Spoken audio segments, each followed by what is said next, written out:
Boom boom boom, चारों तरफ धमाकों की आवाजें आ रही थी। आसमान में कड़क कड़क कड़क कड़क बिजली कड़क रही थी, बारिश हो रही थी, क्लाउड छाए हुए थे। लेकिन नंदू को गुस्सा आ रहा था। जब नंदू को गुस्सा आता है तो कहीं बूम ज्वालामुखी फटता है। देशभक्ति और गुस्से की आग में तपता brigadier captain wing commander Nandu. Nandu तपता बंधु, गुस्से की आग में तपता नंदू। कमांडर नंदू के साहसिक कारनामे में आज आप सुन रहे हैं 9 को मारा नंदू 9-2-11। पिछले अंक में आपने सुना कि नंदू ने अकेले ही सब पर भारी पड़ते हुए दुश्मन के 6 ठिकाने 1 2 3 4 5 6 के 6 ठिकाने कैसे नष्ट किए। अब सुनिए आगे। चारों तरफ धमाकों की आवाजें आ रही थी, धड़ाम धड़ाम धड़ाम, कड़कड़ कड़कड़ कड़कड़ कड़कड़ कड़कड़ कड़कड़ कड़कड़। आसमान में क्लाउड छाए हुए थे, बारिश भी हो रही थी। कमांडर नंदू ने सोचा कि बेनिफिट ले सकता हूँ। ये आइडिया आते ही कमांडर नंदू ने एक के बाद एक, धूम धूम धड़ाक धड़ाक, एक के बाद एक निशाने पर धड़ाधड़ कई बम गिरा दिए। नंदू तपता बंधु, गुस्से और पराक्रम और देशभक्ति की आग में तपता नंदू। अब तक कमांडर नंदू बहादुरी से दुश्मन के 6 ठिकानों को अकेला ही नष्ट कर चुका था। थोड़ी थकान भी हावी हो रही थी, इसलिए कमांडर नंदू ने सोचा कि एक कप चाय पी लूँ तो थकावट दूर हो जाएगी। लेकिन चाय कैसे पीऊँ? हवा में चाय कहाँ से पीऊँ? हवा में चाय कैसे आएगी? बाकी सारे काम तो हवा में करता हूँ, लेकिन हवा में तभी कमांडर नंदू को उन्हें नीचे जमीन पर एक नाला बहता दिखाई दिया। वो अपने फाइटर प्लेन को उस नाले के ऊपर ले गए और जोर से बोला लौड़ेन भोज्यम, और अपने प्लेन से एक पाइप नीचे लटका दिया। कमांडर नंदू का निशाना अचूक था, ना कोई भूल चूक था।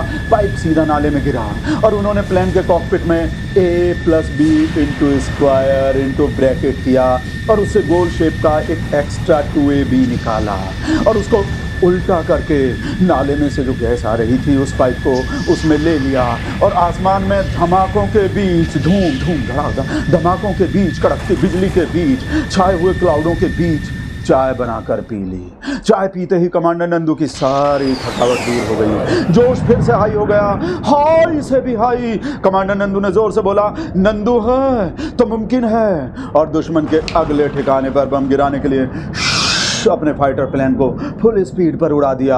थोड़ी देर उड़ने के बाद ऊपर से उन्होंने देखा 2 देशों में युद्ध हो रहा है, रुकवा देता हूं। तो युद्ध को रुकवाने के लिए जैसे ही उन्होंने सोचा तभी अचानक उनके मस्तिष्क में मानो बिजली कौन थी, कड़ा।